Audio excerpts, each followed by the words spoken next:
Now let us study the relative motion of two objects moving in a plane and approaching each other. In such type of problems, if the two objects are having same acceleration or they are not accelerated, then the solution of the problem becomes very simple, and I am going to tell you that is, two objects are moving in a plane and they are having their velocities such oriented that at some time they can be closest to each other. We have to find that time.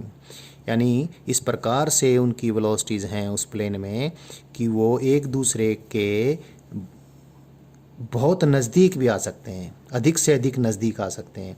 किस समय वो एक दूसरे के निकटतम पहुंचेंगे, यानी the time when they will be closest to each other. एक तो हमने वो कैलकुलेट करना होगा और एक हमने ये भी कैलकुलेट करना होगा कि किसी समय जब हमने उनको चलता हुआ देखा था और इस प्रकार देखा था कि वो एक दूसरे के निकटतम पहुंच सकते हैं, then what will be their distance of closest approach, यानी उन दोनों के बीच में कम से कम कितनी दूरी हो सकती है।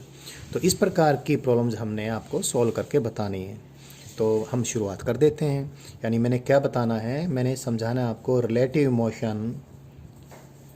Motion of two objects moving in a plane and tend to approach each other. Tend to approach इस प्रकार लिखा है कि वो एक दूसरे से ज़रूरी नहीं उनकी टक्कर लगें, लेकिन एक दूसरे के निकटतम तो आ ही सकते हैं। तो ये मैंने आपको समझाना है। Let us suppose the initial velocity, ये सारा कुछ कैसे करेंगे अभी आपको क्लियर हो जाएगा। Say u A is the initial velocity of object A. दो ऑब्जेक्ट्स में एक को मैंने ए बोल दिया, एक को बी बोल दिया, और दूसरे ऑब्जेक्ट की initial velocity u B vector है। And these are the velocities as seen from ground कह लीजिए, एज सीन बाई, और कोई common observer as seen by एक कॉमन ऑब्जर्वर जो दोनों को देखता है। तो this is their initial relative velocities as seen by some common observer. और ये इनिशियल का मायना जिस टाइम पर हमने प्रॉब्लम को यानी ऑब्जेक्ट्स को मूव करते हुए देखना शुरू किया, इसको मैं टाइम टी 0 टाइम बोल देता हूँ। और टी टाइम पे किसकी वेलोसिटी कितनी है और किसकी कितनी है और रिलेटिव वेलोसिटी कितनी है, ये भी हमने डिस्कस करना है। Suppose I told you the special case is there and the acceleration of object A is equal to acceleration of object B and they are having common acceleration as seen by the common observer and say it is constant. So at any time t कोई भी time हो, at any time t velocity of object A, this is क्योंकि uniformly accelerated motion है, initial velocity of object A plus acceleration vector into time taken and velocity of object B at any time is, why I am doing all that it will become quite clear to you just now. Velocity of object B at any time is initial velocity of object B plus acceleration into time taken. Now what is the relative velocity of B or A at any time? चलो A की relative velocity निकाल ली with respect to B at any time, किसी भी time A की relative velocity with respect to B कितनी होगी, इसमें से सब्ट्रैक्ट करते हैं। Velocity of A as seen by the common observer minus velocity of B as seen by the common observer, तो सब्ट्रैक्ट करेंगे, इससे ये कैंसिल हो जाएगा। So that will be u A minus u B. ये main बात थी क्या, जो इनिशियल रिलेटिव वेलोसिटी दोनों ऑब्जेक्ट्स की है वही दोनों की रिलेटिव वेलोसिटी किसी भी टाइम पर होगी यदि दोनों ऑब्जेक्ट्स का एक्सेलरेशन सेम है। तो ये चीज़ मैंने, और कांस्टेंट एक्सेलरेशन है तो वेलोसिटीज को इस प्रकार से आसानी से हम रिलेट करके लिख भी सकते हैं। So the two objects are having same acceleration, so whatever they had initial relative velocity the same they will have the relative velocity at any instant of time.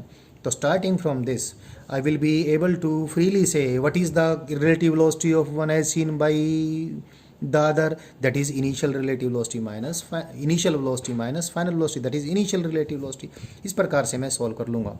अब इसकी ये सारी प्रॉब्लम्स किस प्रकार से बनती हैं, जिस भी टाइम पर आप देखना शुरू करें, किसी भी टाइम पर आप देखना शुरू करें, उसी टाइम पर उनके बीच रिलेटिव वेलोसिटी वही होगी जो किसी और भी टाइम रिलेटिव वेलोसिटी रही होगी। ये मेन बात थी, ये हमने डिस्कस कर ली। तो किसी टाइम उन दोनों को हम देखना शुरू करते हैं, सपोज उसी टाइम को हम जीरो टाइम कह दें। उस टाइम पर दोनों ऑब्जेक्ट्स के बीच में ए और बी के बीच डिस्टेंस बाय द वे कुछ है, से डी डिस्टेंस है दोनों के बीच में। अब हमने निकालना ये है कि वो एक दूसरे के निकटतम कब आएंगे, यानी what will be the time when they will be closest to each other, number one thing, and what will be the minimum separation between them, what will be their distance of closest approach, यानी दोनों के बीच निकटतम दूरी कितनी होगी। तो ऐसी problems को सोल्व करने का जो तरीका है बेहद आसान है, अभी बता रहा हूँ। लेकिन उससे पहले मैं ये बता दूँ, मेरी velocity with respect to myself is zero. So object B, जब ऑब्जेक्ट ए को, ये मैंने क्यों बताया अभी आपको क्लियर हो जाएगा, ऑब्जेक्ट बी को ऑब्जेक्ट बी ए की जो वेलोसिटी रिलेटिव वेलोसिटी नजर आएगी, velocity of A as seen by B, इसको मैं ऐसे भी बोल सकता हूं, when B becomes stationary what velocity of A B will observe, क्योंकि बी तो अपने तुलना में तो स्टेशनरी है ही है। जैसे रिवर स्विमर केसेस अभी मैंने बताए, मैंने आपको ये बताया था velocity of man with respect to water is same as velocity of man in still water, यानी पानी ठहर जाए तो जो वेलोसिटी स्विमर की ठहरे हुए पानी में होगी, यानी विद रिस्पेक्ट टू वाटर होगी, वही फिर क्योंकि पानी तो ठहर गया विद रिस्पेक्ट टू ग्राउंड भी आ जाएगा उस केस में। खैर, ठहरे हुए पानी में आदमी की वेलोसिटी का मतलब है आदमी की वेलोसिटी स्विमर की velocity with respect to water. तो अगर मैं इस प्रकार की प्रॉब्लम सॉल्व करूंगा, तो यदि मैं ये कहूं कि if B is taken in rest, यानी बी हिमसेल्फ के लिए तो रेस्ट में ही है, तो the velocity of if B himself is sees B अपने आप को रेस्ट में देखता है, वो तो देखेगा ही, तो उसको ए की वेलोसिटी कितनी नजर आएगी, वो क्या होगी, वो होगी relative velocity of A with respect to B. तो इस बात को आप ठीक से समझ लें। अब मैं मैंने समझा दिया, तो आगे मैं प्रोसीड करता हूँ। प्रॉब्लम ये है कि किसी भी टाइम पे दोनों के बीच डिस्टेंस इतना नज़र आया है, और इस समय के कितने समय बाद वो दोनों एक दूसरे के क्लोजेस्ट होंगे, और उनके बीच में क्लोजेस्ट डिस्टेंस कितना होगा। तो कैसे सोल्व करें, हम ए और बी में से एक को स्टेशनरी मान लें। सपोज हमने बी को स्टेशनरी मान लिया, तो बी को स्टेशनरी मानने पर ए की वेलोसिटी कितनी होगी जो बी को नज़र आएगी, और बी को कितनी नज़र आएगी ये। तो सबसे पहले तो जो वेलोसिटी दे रखी हैं उनका इस्तेमाल करके वेक्टर सब्ट्रैक्शन मेथड से velocity of A with respect to B निकाल लेंगे। जो भी हमें प्रॉब्लम दे रखी होगी उसमें initial line joining A and B हमें बता रखी होगी। दोनों को ज्वाइन करने वाली लाइन ये है, ईस्ट डायरेक्शन में या वेस्ट डायरेक्शन में, उन दोनों के बीच में डिस्टेंस कितना है ये भी मालूम होगा। तो बी को स्टेशनरी मानते हुए हम क्या करेंगे, ए की जो relative velocity with respect to B, यानी बी को जो ए की वेलोसिटी दिखाई देगी उसकी डायरेक्शन भी निकाल लेंगे और मैग्नीट्यूड भी निकाल लेंगे। So this is the line of v A B vector, मतलब बी को ए हमेशा इधर चलता नजर आएगा, यानी बी को ए हमेशा इधर चलता नजर आएगा। ये मेन बात है पहले निकालना। और ये दोनों को ज्वाइन करने वाली उस समय लाइन है जिस समय को जीरो समय मान के हमने प्रॉब्लम्स को सॉल्व करना शुरू किया। तो जैसे ही हम वी ए में से वी भी सब्ट्रैक्ट करेंगे तो हमें ये डायरेक्शन पता चल जाएगी, और ये पता चल ही जाएगा कि जिस टाइम को जीरो टाइम लिया है उस टाइम पे ए और बी को ज्वाइन करने वाली जो लाइन है और इस वेक्टर के बीच कितना एंगल है ये भी हमें पता चल जाएगा। जैसे मैं कोई न्यूमेरिकल प्रॉब्लम लूँगा आपको ये सारी बातें क्लियर हो जाने वाली है, पहले एक बार सीख लें। तो जीरो टाइम पर तो बी को ए यहाँ नजर आएगा अपने से कितनी दूर, डी दूरी पर, और क्योंकि बी को हमेशा इधर चलता नजर आएगा, थोड़ी देर बाद बी को ए इतनी दूर नजर आएगा, और फिर ए यहाँ आ जाता है तो थोड़ी देर बाद बी को ए इतनी दूर नजर आएगा, फिर ए यहाँ आ जाता है तो बी को ए इतनी दूर नजर आएगा।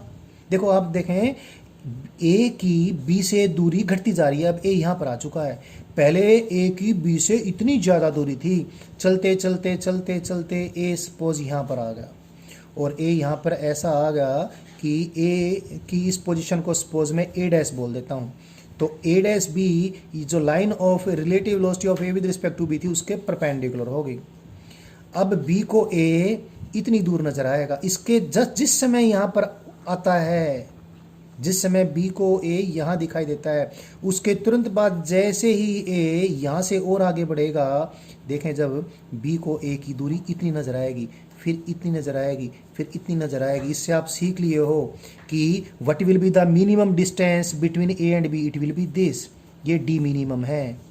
और डी मिनिमम कब होगा ये भी आप देख लीजिए, जब रिलेटिव वेलोसिटी की जो लाइन है, जो ए की रिलेटिव वेलोसिटी है विद रिस्पेक्ट टू बी, यानी बी को ए जिधर जाता नजर आ रहा है उस लाइन पर बी से हम परपेंडिकुलर ड्रॉप कर दें, तो ये जो परपेंडिकुलर डिस्टेंस है ये दोनों के बीच में डिस्टेंस ऑफ क्लोजेस्ट अप्रोच होगा। आप डायग्राम से देख सकते हैं, इससे पहले डिस्टेंस थोड़ा सा और ज़्यादा था, इससे और पहले डिस्टेंस और ज़्यादा था, और इसके बाद भी डिस्टेंस और ज़्यादा होता चला जाएगा। So distance of closest approach तो कैसे निकालेंगे ये मैंने आपको बता दिया है, एक बार फिर भी बता दूंगा। क्या करेंगे हम, जीरो टाइम पर ए और बी की जो पोजीशन है उसके हिसाब से दोनों के बीच में जितना भी डिस्टेंस वो हमें मालूम होगा ही होगा। फिर हम क्या करेंगे, दोनों की वेलोसिटी वेक्टर्स को सब्ट्रैक्ट करके line of velocity of A as seen by B निकाल लेंगे, और इनिशियल ज्वाइनिंग लाइन के साथ ये एंगल कितना होगा ये हमें पता चलने ही वाला है। तो फिर हम क्या करेंगे, बी की पोजीशन से, जिसको हमने डायग्राम में बी की पोजीशन और ए की पोजीशन को दिखा है, बी की पोजीशन से रिलेटिव वेलोसिटी की लाइन पे परपेंडिकुलर ड्रॉप कर लेंगे। तो ये जो परपेंडिकुलर डिस्टेंस होगा रिलेटिव वेलोसिटी की लाइन का from B, this will be the minimum distance between them, इससे कम दूरी इनके बीच में नहीं हो सकती, मैंने बार बार इसको बता दिया है। तो इस ट्रायंगल से अब निकाल लें, D minimum D minimum divide by capital D is this sine theta, so D minimum is D sine theta, क्योंकि थीटा हमें मालूम पड़ ही जाएगा, तो डी मिनिमम की वैल्यू कितनी आएगी, डी साइन थीटा आएगी। नंबर एक बात। नंबर दो बात, जब ये ए बी के क्लोजेस्ट होगा, जिस टाइम पर यहाँ पर होगा, तब तक ए ने इस रिलेटिव वेलोसिटी से इतना डिस्टेंस तय कर लिया है, पॉजिटिव, दिस इज एल। सो अगर अगेन इस राइट एंगल ट्रायंगल को देखें, एल की वैल्यू कितनी है, L divided by D is cos theta, so L is d cos theta. तो जब ये ए बी के क्लोजेस्ट होगा, कब होगा, जब ये ए डैश पर आ जाएगा, तब तक ये इस वेलोसिटी से इतना डिस्टेंस तय कर चुका होगा, और कितना टाइम लेगा, उसी टाइम को मिनिमम टाइम कहेंगे, time taken to become closest to B, यानी बी के निकटतम पहुंचने का टाइम, इसको हम मिनिमम टाइम लिख देते हैं। लेकिन मिनिमम टाइम इसका मतलब टी की मिनिमम वैल्यू नहीं है, इसका मतलब है that time when A has become closest to B, और सिंबल मेरे पास है नहीं तो इसलिए ऐसा लिख दिया। इसको कैसे निकालूं, एल डिवाइड बाई, क्योंकि क्लोजेस्ट पहुंचने के लिए इसको यहाँ से यहाँ तक जाना पड़ेगा, किस स्पीड से, इस स्पीड से, so l divide by v A B, और एल की वैल्यू कितनी है, d cos theta divide by v A B. इस प्रकार से हम इन सारी प्रॉब्लम्स को सोल्व कर लेंगे।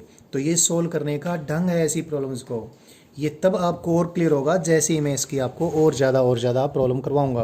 तो शुरू करता हूँ मैं इसको एक ऐसी प्रॉब्लम से सोल्व करके दिखाता हूँ जो आपको बड़ी आसानी से समझ में आने वाली है। और देखना उस प्रॉब्लम को मैं जो मैंने मेथड अभी टीच किया उसके बजाय कैलकुलस मेथड से भी सोल्व करके बताने वाला हूँ। तो there are two ships, ship A और शिप बी इनिशियली इस प्रकार देखे गए कि बी ए से साउथ डायरेक्शन में है, यानी B is 20 kilometre south of A, ship A से 20 किलोमीटर साउथ में है। साथ साथ मैं प्रॉब्लम बोलता रहता हूँ और साथ साथ मैं डायग्राम भी बनाता रहूँ तो बेहतर रहेगा। मैंने इस डायरेक्शन का रिप्रेजेंटेशन ले लिया, ये नॉर्थ डायरेक्शन का ले लिया, सब हॉरिजॉन्टल डायरेक्शन है, और ये डेफिनेटली मैं साउथ डायरेक्शन का रिप्रेजेंटेशन लूँगा। तो इनिशियल पोजीशन दोनों की दिखा लेता हूँ।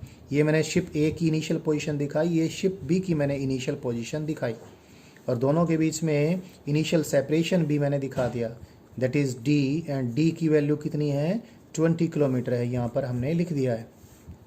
अब क्वेश्चन ये है कि the time when they are seen 20 kilometer away and B is 20 kilometer south of A has started moving southwards with a velocity of 20 kilometer per hour, यानी velocity of A is 20 kilometre per our due south. और इसी time, ये zero time की situation है, इसी time B चलना शुरू कर देता है ईस्ट डायरेक्शन में, ये भी सेम स्पीड से 20 kilometre per our due east. तो ये दो जहाज हैं पानी के, और दोनों दो जलपोत हैं ए और बी, और दोनों की स्पीड तो बराबर है, लेकिन जीरो टाइम पे, जिस टाइम को हमने जीरो टाइम किया, जिस टाइम पर देखना शुरू किया, हमने ये देखा जो बी शिप था वो ए से बिल्कुल साउथ दिशा में 20 किलोमीटर दूर है, और उस समय ए साउथ दिशा में जाने लग रहा है 20 किलोमीटर पर आवर से, और बी जाने लग रहा है 20 किलोमीटर पर आवर से ईस्ट में, और वो अपनी velocities with respect to ground, with respect to common observer इतनी ही मेंटेन रखते हैं। तो निकालना ये है कि इनके बीच में निकटतम दूरी कितनी होगी। What will be the distance of closest approach between the two ships, number 1। Number 2, when they will be closest to each other, when they will be nearest to each other, एक दूसरे के अधिकतम नज़दीक वो कब पहुंचेंगे, ये हमने कैलकुलेशंस करनी है। ये वही प्रॉब्लम है जिस प्रकार से मैंने अभी समझाया था। तो पहले तो जिस प्रकार से मैंने आपको बताया उसी तरीके से हम सोल्व कर लेते हैं। तो सोल्व करने के लिए पहले क्या निकालना पड़ेगा, मैं ए की रिलेटिव वेलोसिटी निकाल लूँ with respect to B, vector subtraction method से। यहाँ पर करके दिखा देता हूँ। ये मैंने वेलोसिटी वेक्टर दिखाया किसका, ए का, जो कि किधर है, साउथ दिशा में, वेलोसिटी वेक्टर ऑफ ए। और ये वेलोसिटी वेक्टर दिखा देता हूँ, सब्ट्रैक्शन करना, उसके बाद डायग्राम बनाऊंगा। पहले सब्ट्रैक्शन करके वी ए बी वैक्टर की डायरेक्शन में निकाल लूँगा। This is magnitude B, this is velocity of B. और जिस प्रकार से हमने वेक्टर सब्ट्रैक्शन सिखाया है, this arrow will represent velocity of A as देखी by B, that is velocity of A as seen by B, और relative velocity of A with respect to B। क्योंकि ये भी 20 किलोमीटर पर आवर है, ये भी 20 किलोमीटर पर आवर है, ये 90 डिग्री का एंगल है, तो पाइथागोरस थ्योरम लगाएं या वेक्टर एडिशन यूज़ करें तो ये तो कितनी आएगी, 20 into square root 2 kilometre per hour. और ये एंगल कितना आ जाएगा, 45 डिग्री का एंगल आ जाएगा, ये भी कितना आ जाएगा, 45 डिग्री का एंगल आ जाएगा। तो तुरंत ही पता चल गया हमें।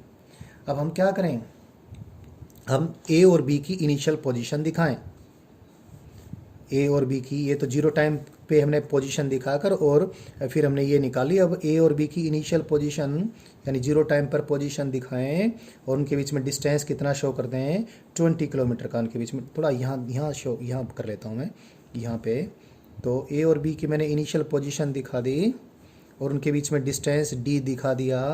डी की वैल्यू हमने लिख रखी है ऊपर ही, कितना, 20 किलोमीटर लिख रखी है डी की वैल्यू। और अब बी को ए जिधर चलता हुआ नज़र आएगा वो इस वेक्टर सब्ट्रैक्शन देख लें, क्योंकि ये ईस्ट डायरेक्शन है जी और ये साउथ डायरेक्शन है जी, तो बी को ए इधर चलता नज़र आएगा, यानी साउथ डायरेक्शन से, ये साउथ डायरेक्शन है, साउथ से वेस्ट की तरफ कितने एंगल पे, 45 डिग्री के एंगल पे। See this diagram I have ये कौन सी डायरेक्शन थी, ईस्ट। ये कौन सी डायरेक्शन थी, ये थी साउथ। तो ये कौन सी डायरेक्शन और ये कौन सी डायरेक्शन है, साउथ। साउथ से 45 डिग्री, साउथ से 45 डिग्री, ये कौन सी डायरेक्शन आ गई, वेस्ट। तो साउथ से 45 डिग्री वेस्ट की तरफ। तो ये मैंने जैसे कहा था कि एंगल बहुत आसानी से निकल जाएगा थीटा, ये थीटा निकल गया है कितना, 45 डिग्री।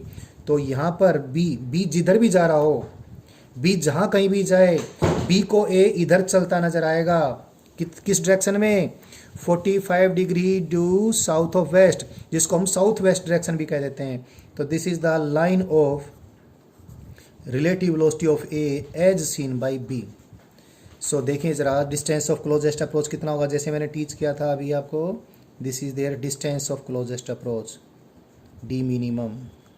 सो डी मिनिमम, वैसे आप देखें जब ये एंगल 45 है तो ये भी 45 होगा, क्योंकि ये एंगल 90 डिग्री है, ये 45 है तो ये भी 45 डिग्री हो गया, और ये 20 है तो ये अपने आप निकल जाएगा। व्हाट विल बी दिस, ये 20 divide by square root 2 kilometre, या आप ट्रिग्नोमेट्री यूज़ करके कर लें। और ये भी कितना हो जाएगा, 20 बाई स्क्वायर रूट 2 किलोमीटर, यानी 10 into square root 2 kilometre, that is 10 into square root 2 kilometre. So the distance of closest approach between them will be 10 into square root 2 kilometre. और यहाँ से यहाँ तक का टाइम जो time when they will be closest to each other, जिसको मैंने T minimum कहा था, इसकी वैल्यू कैसे निकालें? ये distance that is 10 into square root 2 divide by इस डायरेक्शन में रिलेटिव वेलोसिटी की जो मैग्नीट्यूड है जितनी, जो कितनी आ गई थी 20 इंटू स्क्वायर रूट 2। ये सारी ऐसा यूनिट्स ना सॉरी किलोमीटर पर आवर और किलोमीटर और आवर वाली यूनिट्स यूज़ की हैं, कट के सारा टाइम आवर्स में आ जाएगा। So how much? Half hour. तो 30 मिनट बाद शिप ए शिप बी के निकटतम होगा और उनके बीच निकटतम दूरी कितनी होगी? निकटतम दूरी होगी 10 गुना स्क्वायर रूट 2 किलोमीटर। इसको मैंने इस प्रॉब्लम को बिल्कुल उसी ढंग से सोल्व करके दिखाया है जिस ढंग से मैंने अभी ये टीचिंग की थी। अभी इस प्रॉब्लम को मैं कैलकुलस मेथड से भी सोल्व करके बताता हूँ। कैलकुलस मेथड लंबा मेथड है, सिर्फ एक बार ही मैं कैलकुलस मेथड यूज़ करने वाला हूँ और आपको आगे भी कहूँगा इस प्रकार की प्रॉब्लम जो हमने अभी मेथड सीखा है उस मेथड से तुरंत सोल्व कर लीजिएगा। इस बार कर देते हैं। तो मैं ऐसे क्यों करूँ, मैंने नॉर्थ साउथ डायरेक्शन, इस north east south west sub direction दिखा लिए हैं। जीरो टाइम पर भाई ये तो थी पोजीशन किसकी? शिप ए की पोजीशन। और ये किसकी पोजीशन थी? शिप बी की पोजीशन थी। ये कौन सी दिशा है ऊपर? ये है नॉर्थ। ये कौन सी डायरेक्शन है इधर? ये ऊपर नहीं है, कहने में ऐसा आ जाता है ऑल आर हॉरिजॉन्टल डायरेक्शन। ये ईस्ट डायरेक्शन है। ये इस प्रकार कहने में आने के कारण से ही आप लोगों को इस प्रकार की बातें गलत तरीके से याद हो जाती हैं। This is north, this is east.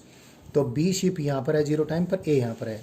T time पर जब दोनों एक दूसरे के निकटतम पहुँच चुके हैं तब तक बी यहाँ से ईस्ट दिशा में चलता हुआ यहाँ पर पहुँच जाएगा। दोनों की स्पीड का सिंबल मैं वी ले लेता हूँ और आप पे ऊपर लिख देता हूँ। वी कितना है? 20 किलोमीटर पर आवर। सिंबल के हिसाब से सोल्व करेंगे, बाद में वैल्यूज पुट कर देंगे। तो टी टाइम में शिप बी यहाँ से चलता हुआ यहाँ आ जाएगा और ये डिस्टेंस कितना होगा? V into t. इतने टाइम में ए भी तो यहाँ से चल के यहाँ आ जाएगा और ये भी तो डिस्टेंस कितना होगा? V into t.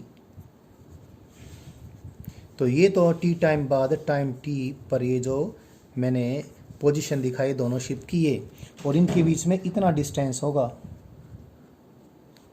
तो दोनों के बीच में डिस्टेंस जो भी कुछ होगा उसको मैं एस से रिप्रेजेंट कर देता हूँ। तो एस की मिनिमम वैल्यू कितनी होगी और मिनिमम वैल्यू कब होगी, ये सब मैं मैक्सिमम मिनिमम वाला जो कंसेप्ट हमने कैलकुलस में बताया था आपको उसको यूज़ करके बता दूंगा। एस की वैल्यू पहले कैलकुलेट कर लेते हैं। What is this? This is D. What is this initial distance को मैं डी लिख देता हूँ, बाद में वैल्यूज पुट कर दूंगा। तो ये तो कितना आ गया? D minus v t. और ये कितना आ गया? V t. तो एस की वैल्यू, एस का स्क्वायर कितना? D minus v t square और plus v t square. So s square is equal to d square plus 2 v square t square minus 2 into d into v into t. जब s minimum होगा तो s का square भी तो minimum होगा। तो now you can see that s square is a function of time. To find the minimum value of s square let us differentiate it with respect to time. इसको differentiate कर देते हैं। s का square root लेकर differentiate करके calculation लंबी करने का कोई बेनिफिट नहीं है, क्योंकि जिसमें s मिनिमम होगा s का स्क्वायर भी मिनिमम होगा। तो ये निकाला हमने। डी का डिफरेंशिएशन तो zero because this is constant. 2v square भी कांस्टेंट है। टी स्क्वायर का differentiation with respect to t 2t होने वाला है और ये माइनस 2d इंटू वी तो कांस्टेंट है और t का differentiation with respect to t 1 होने वाला है। So d of s square with respect to t कितना आया? ये आ गया 2 इंटू वी। मैं इसमें कॉमन भी ले सकता हूँ। 2v अगर मैं कॉमन ले लेता हूँ तो ये कितना आ जाएगा? ये आ जाएगा 2 इंटू वी इंटू टी। ये 2 into v into t minus d. It is this. So this is the differentiation of s square with respect to time.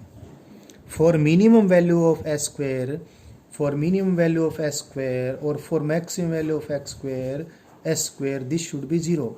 Maximum value तो दोनों के बीच में इनफाइनाइट डिस्टेंस होगी, इसके बाद ये इधर जाता जाएगा, इधर जाता जाएगा, तो मैक्सिमम इसको एक बार डिफरेंशिएशन करके ही हम काम चला लेंगे। दोबारा करके देखोगे मिनिमम के लिए कंडीशन क्या है, सेकंड डेरिवेटिव पॉजिटिव आना चाहिए, वो आ जाएगा। इसको हमने मिनिमम और मैक्सिमम की कंडीशन के लिए हमने इसको इस डिफरेंशिएशन को जीरो के बराबर पुट कर दिया, यानी किसको जीरो के बराबर पुट किया, 2 into v into 2 into v into t minus d that is equal to zero. और इसको जब जीरो के बराबर पुट किया तो हमारा भाई क्या बोलते हैं, क्योंकि v तो जीरो हो नहीं सकता, 2 into v into t minus d is equal to zero that is equal to d. So किस टाइम पर इन दोनों के बीच में डिस्टेंस मिनिमम होगा, यहाँ से निकल जाएगा किस टाइम पे, d divide by 2v। d की वैल्यू पुट कर लीजिए, d की वैल्यू है 20 किलोमीटर एंड v की वैल्यू कितनी है 20 किलोमीटर पर आवर, तो कितना आ गया हाफ आवर। तो हाफ आवर पे they will be closest to each other, और जब एक दूसरे क्लोजेस्ट होंगे तो 2v इंटू टी की वैल्यू d आएगी। तो अब s की मिनिमम वैल्यू निकाल लेते हैं, एस स्क्वेयर की मिनिमम वैल्यू, एस स्क्वेयर की मिनिमम वैल्यू निकालें हम। एस स्क्वेयर की मिनिमम वैल्यू कितनी निकाल लें, यहाँ से निकाल लेते हैं। ये देखो d की वैल्यू कितनी आ गई है, मिनिमम टाइम जिस टाइम एक दूसरे क्लोजेस्ट हैं, d की वैल्यू आएगी 2 इंटू वी इंटू टी, तो 2 into v into t minus v into t its square plus v into t इसका भी स्क्वायर। तो v इंटू टी का स्क्वायर ये आ गया, v इंटू टी का स्क्वायर ये आ गया 2 into v square into t square, या वी टी का स्क्वायर लिख लीजिए चाहे, तो 2 into v square into t square. So S minimum यानी मिनिमम डिस्टेंस दोनों के बीच में कितना आ जाएगा, square root 2 into v into t. तो this is the minimum distance between them, square root 2 into v into t. V कितना है 20 किलोमीटर पर आवर और टी कितना है 1/2 hour, so it is 10 into square root 2 kilometre. So they are closest to each other after half an hour, और दोनों के बीच में कम से कम दूरी कितनी है, 2 गुना स्क्वायर रूट 2 किलोमीटर है। इसको कैलकुलस मेथड से भी सोल्व करके दिखाया मैंने, और बगैर कैलकुलस मेथड के तो देखो हमने बहुत आसानी से इसको सोल्व कर ही लिया था। तो relative motion of two objects moving in a plane approaching each other, इस प्रकार की प्रॉब्लम्स मैंने आपको करवाना शुरू कर दी हैं। कुछ और प्रॉब्लम्स भी करता हूँ, ये आपको और अच्छे से क्लियर हो जाएगी और चीज़ें पक्की हो जाएंगी। इसमें एक प्रॉब्लम करता हूँ मैं, 2 objects are moving in a plane, किसी प्लेन के अंदर 2 ऑब्जेक्ट मूव करते हैं और दोनों इस प्रकार मूव करते हैं कि दोनों की रिलेटिव वेलोसिटी की मैग्नीट्यूड सपोज v है और v कांस्टेंट है। So 2 objects are moving in a plane with constant relative velocity v, and the other thing is given the velocity of the relative velocity जो दोनों की v है उसका वो कंपोनेंट जो कि दोनों को ज्वाइन करने वाली इनिशियल लाइन के पैरेलल है, तो v1 है। v1 is the component of the velocity parallel to the line joining the two particles. There are 2 particles, मुझे ध्यान नहीं रहा मैंने अभी क्या बोला था, वो किसी प्लेन में मूव कर रहे हैं एक दूसरे को अप्रोच करने वाली कंडीशन में, और दोनों की रिलेटिव वेलोसिटी की मैग्नीट्यूड भी और डायरेक्शन भी कांस्टेंट रहती है, और वो इतनी है v है। दोनों की रिलेटिव वेलोसिटी का वो कंपोनेंट जो कि दोनों को ज्वाइन करने वाली लाइन के अलोंग है या लाइन के पैरेलल, वो तो v1 है, और दोनों को ज्वाइन करने वाली लाइन के परपेंडिकुलर है, वो कितना है v2 है। दोनों के बीच में इनिशियल सेपरेशन d है। तो हमने क्या निकालना है, when they will be closest to each other यानी time, and what will be their distance of minimum separation, their minimum separation that is their distance of closest approach, ये निकालना है। तो जैसे मैंने अभी पढ़ाया था वैसे ही कर लेता हूँ मैं। इसको सपोज पार्टिकल नंबर 1 लेता हूँ, एक को दूसरे को पार्टिकल नंबर 2 मान लेता हूँ। 2 को मैंने स्टेशनरी मान लिया, 0 टाइम पर सिचुएशन ये है, दोनों के बीच में डिस्टेंस d है। अब क्या निकालना है हमने, दोनों की रिलेटिव वेलोसिटी। दोनों की रिलेटिव वेलोसिटी पहले ही दे रखी है, कितनी है v, उसकी मैग्नीट्यूड है, डायरेक्शन भी कांस्टेंट है। ले और ये भी देखा रखा है कि दोनों की रिलेटिव वेलोसिटी का वो कंपोनेंट जो कि दोनों को ज्वाइन करने वाली लाइन के अलोंग है उसकी तो वैल्यू v1 है, और दोनों की रिलेटिव वेलोसिटी का वो कंपोनेंट जो कि दोनों को ज्वाइन करने वाली लाइन के परपेंडिकुलर है वो v2 दे रखा है। सो दोनों की रिलेटिव वेलोसिटी जो v वेक्टर है वो किधर आ जाएगा, दोनों कंपोनेंट ऐड कर दिए मैंने। So this will be the direction of the relative velocity vector, तो v वेक्टर की डायरेक्शन ये आ जाएगी। But is this v vector की डायरेक्शन ऑफ v वेक्टर, तो बी को पार्टिकल 1 इस लाइन के अलोंग चलता नजर आएगा। से this angle is theta, so this will be the minimum separation between them, D minimum, ये दोनों के बीच में मिनिमम सेपरेशन होगा। नंबर एक बात। और जब मिनिमम सेपरेशन इतना होगा तो उस समय ये पार्टिकल इतना चल के आ जाएगा।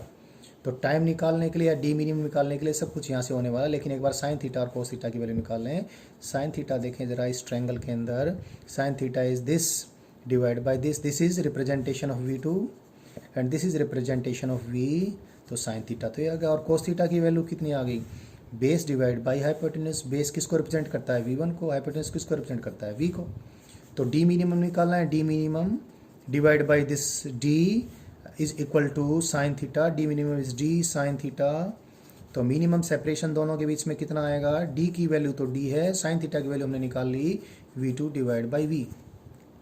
और टाइम जब एक दूसरे के निकटतम होंगे, जिसको मैंने टी मिनिमम बोल के ऐसे रिप्रेजेंट किया, so it is L divide by V। इसको L का, L की वैल्यू निकाल लेते हैं, L divide by D, L divide by D is cos theta, so L is D cos theta, so D cos theta divide by V। और D तो D है, cos theta की value कितनी है, कोस थीटा की value है V1 divide by V, और V into V that is V square.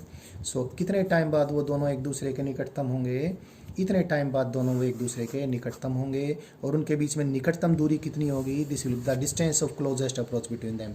So this is one another problem by which I could teach you all these things.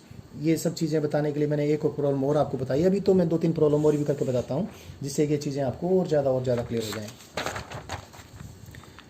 इस प्रकार की problems में जो जैसे मैं अभी आपको टीच कर रहा हूँ, जो बहुत बढ़िया प्रॉब्लम होती हैं जिनको हमें सोल्व करना सीखना चाहिए, वो होती हैं relative motion of a projectile with respect to another projectile. तो एक ऐसी देखो, जब दो प्रोजेक्टाइल्स का मैं रिलेटिव मोशन आपको स्टडी करवाऊंगा, एक बात ध्यान रखना, दोनों एक वर्टिकल प्लेन में मूव करेंगे और दोनों की रिलेटिव वेलोसिटी हमेशा सेम रहेगी, क्योंकि दोनों का एक्सेलेरेशन ड्यू टू ग्रेविटी के बराबर है। तो किसी एक की वेलोसिटी में से दूसरे की वेलोसिटी सब्ट्रैक्ट करेंगे तो एक्सेलेरेशन वेक्टर जी वेक्टर तो कट के, कुल मिलाकर जो बात शुरू में ही बताई थी मैंने, relative velocity of two projectiles will always be same. एक चीज़ और ध्यान रखें, मैं अभी बताऊंगा, क्योंकि जब भी कोई वेलोसिटी कांस्टेंट होती है तो वेलोसिटी की डायरेक्शन भी, और अभी मुझे एक चीज़ याद आ रही है, अभी बता देता हूँ, फिर बाद में फिर भी बताऊंगा, लेकिन अभी एक बार पहले क्लियर कर देता हूँ, तब मैं ये चीज़ें करवाऊंगा। अगर किसी ऑब्जेक्ट की वेलोसिटी किसी देखने वाले को हमेशा कांस्टेंट नज़र आए, कांस्टेंट वेलोसिटी का मायना है मैग्नीट्यूड और डायरेक्शन दोनों ही कांस्टेंट। ये कोई देखने वाला है B can be any projectile, और बी को किसी दूसरे प्रोजेक्टाइल की वेलोसिटी हमेशा कांस्टेंट नज़र आती है।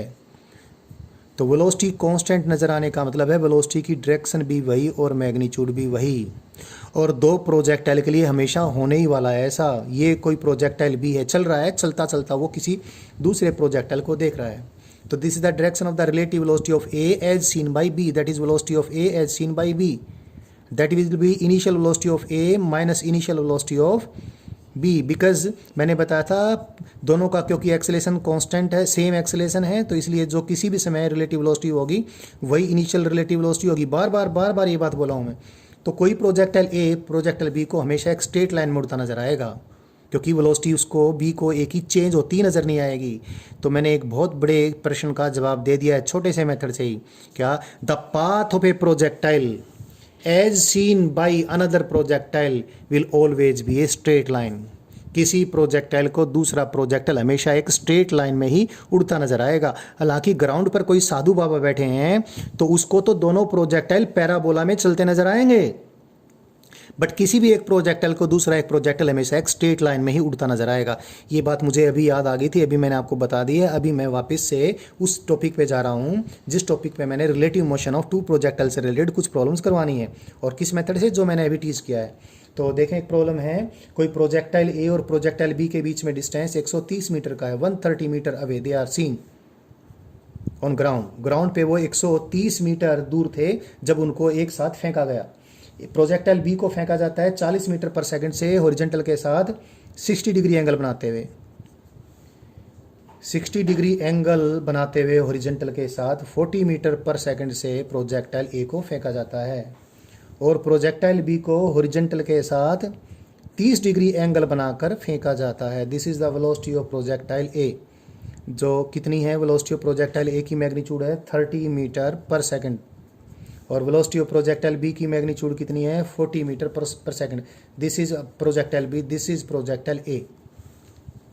तो जीरो टाइम पर सिचुएशन ये, जीरो टाइम पर दोनों ग्राउंड पर हैं और किस प्रकार से दोनों को लॉन्च किया गया, थ्रो किया गया, ये हमने बता दिया है। अब निकालना क्या है, find the moment when the distance between them is minimum and the time when they will be closest to each other.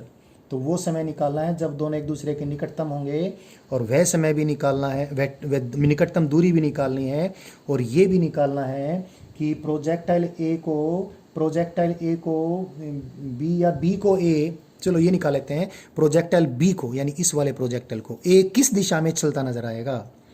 यानी we have also to find the direction along which the projectile A will appear moving to the projectile B। मैंने अभी बताया था किसी एक projectile को दूसरा projectile हमेशा एक स्ट्रेट लाइन में चलता नजर आएगा। तो ये सारी बातें हमने करनी है और किस ढंग से करनी है, उसी तरीके से जिस ढंग से मैंने आपको बता रखा है। यहाँ पर एक चीज़ की मुझे जरूरत पड़ेगी तो पहले से लिख देता हूँ और आपने याद भी रखनी है वो, sine of 23 degree, sine of 23 degree की वैल्यू अप्रोक्सीमेट ये बैठेगी, this is its approximate value is 5 divide by 13। Cos of 23 degree की अप्रोक्सीमेट वैल्यू होती है 12 बाई 13। ये चीज़ आप याद भी रख सकते हैं। एंगल 23 डिग्री अगर है तो साइन 23 और कोस 23 की वैल्यू लगभग इस प्रकार की होती है। यानी चाहे इसको आप ऐसे याद रख लें, अगर 23 डिग्री की कोई ट्रायंगल बनाते हैं, 23 डिग्री की राइट एंगल ट्रायंगल बना दें आप, तो जो परपेंडिकुलर होगा तो 5 होगा रेशो में और ये बेस 12 होगा और हाइपोटेन्यूज 13 होगा। मीटर्स में है तो मीटर्स में, किलोमीटर्स में है तो किलोमीटर्स में। तो ये आप याद रखें, जैसे आपने 4, 5 और 3 वाली याद रखी थी, 3, 4 और 5, ये एंगल आपने 37 डिग्री आपने याद रखा था, ये 53 डिग्री याद रखा था। तो इसी प्रकार से इसको भी आप याद रखें तो बेहतर है। तो इस बात को मैं यूज़ करने वाला हूँ, अब कैलकुलेशन कर दूँ। सबसे पहले क्या करूँगा, मैं अलग से मैं एक जगह पर दोनों को दिखाऊँ, ए को भी और बी को भी। मैंने सोल्व करना है the motion of relative motion of A as seen by B. तो ए की वेलोसिटी में से बी की वेलोसिटी सब्ट्रैक्ट कर दूंगा तो वेलोसिटी ऑफ ए तो मैंने इधर दिखा दी। दोबारा से डायग्राम यहाँ बना देता हूँ, ये 30 डिग्री के एंगल पे दिखाना है ना, तो एंगल थोड़ा कम कर देता हूँ। This is the velocity of A from ground and this angle is 30 degree and velocity of B with respect to ground is making an angle of 60 degree with the ground with horizontal. This is velocity of A।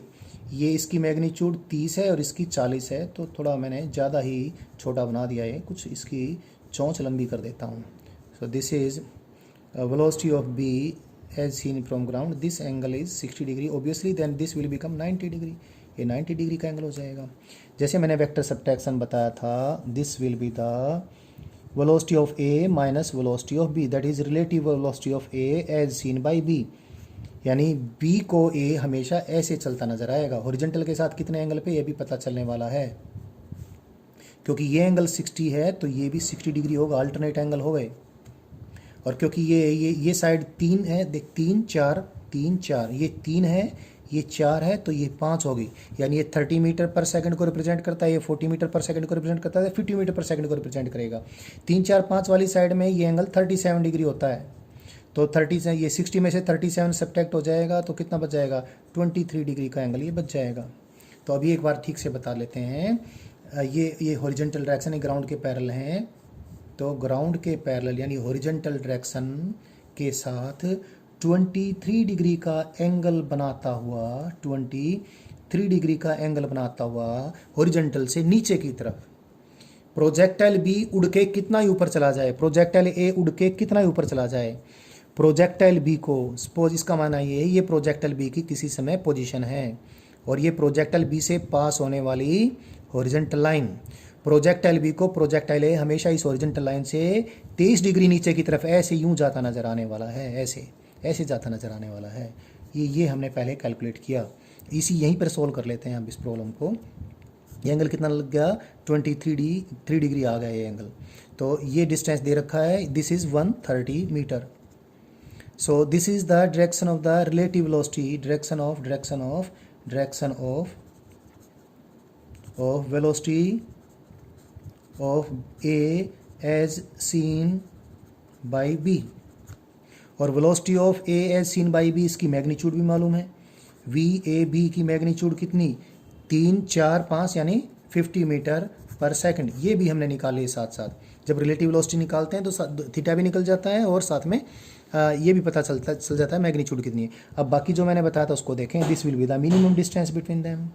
तो D minimum तो इतना आ गया। तो D minimum की value कैसे निकालेंगे, d minimum divide by g, that is 130 is equal to sine this, sine of 23 degree and sine of 23 this in meters, 130 meter into sine 23। Sine 23 कितना है 5/13, तो कितना आ गया है 50 मीटर। तो जो प्रोजेक्टाइल ए प्रोजेक्टाइल बी के निकटतम कितनी दूरी पर पहुंचेगा उड़ते उड़ते, 50 मीटर से नज़दीक वो नहीं आ सकते हैं। तो this is the distance of closest approach between them. अब ये भी निकाल लेते हैं, this distance L divide by 130 meter is equal to cos 23 and cos 23 is equal to 12/13। So L is equal to 120 meter. तो एल की value 120 meter आ जाती है। तो यहाँ से यहाँ तक आने का टाइम निकल जाएगा, जिसको मैंने टी मिनिमम पा था। तो टी मिनिमम कितना आ जाएगा, एल की वैल्यू जो कि 120 मीटर है, डिवाइड बाय इधर इसकी रिलेटिव वेलोसिटी की मैग्नीट्यूड कितनी आई है, रिलेटिव वेलोसिटी की मैग्नीट्यूड आई है ये 5 नहीं 50 मीटर है। यस, ये बिंदी थोड़ी छोटी लगी थी। This is divide by 50 meter per second. So minimum जब सेपरेशन दोनों के बीच होगा तो वहाँ तक पहुँचने के लिए कितना टाइम लगेगा, ये 12/5 second. So this is the time when they will be closest to each other, that is 2.4 second. तो दो प्रोजेक्टाइल के रिलेटिव मोशन को मैंने इस प्रॉब्लम के ज़रिए सोल्व करके बताया है, और आप इस प्रकार की सारी प्रॉब्लम्स को ऐसे ही सोल्व कर लेंगे। सो मैंने आपको रिलेटिव मोशन का टॉपिक कवर कर दिया है। एक और टाइप की प्रॉब्लम भी इसमें बचती है, बिल्कुल सिंपल सी, वो मैं अभी डिस्कस कर लेता हूँ, और चलो उसको मैं किसी अगली वीडियो में आपको बताऊँगा। But I have totally told you the relative motion of two objects. Now see, kinematics में सारी चीज़ें मैंने बता दी हैं, बस सर्कुलर मोशन की एनालिसिस बचती है। वो हम एक अलग से टॉपिक बनाएंगे, स्टडी ऑफ सर्कुलर मोशन, उसमें वो डिस्कस करने वाले हैं।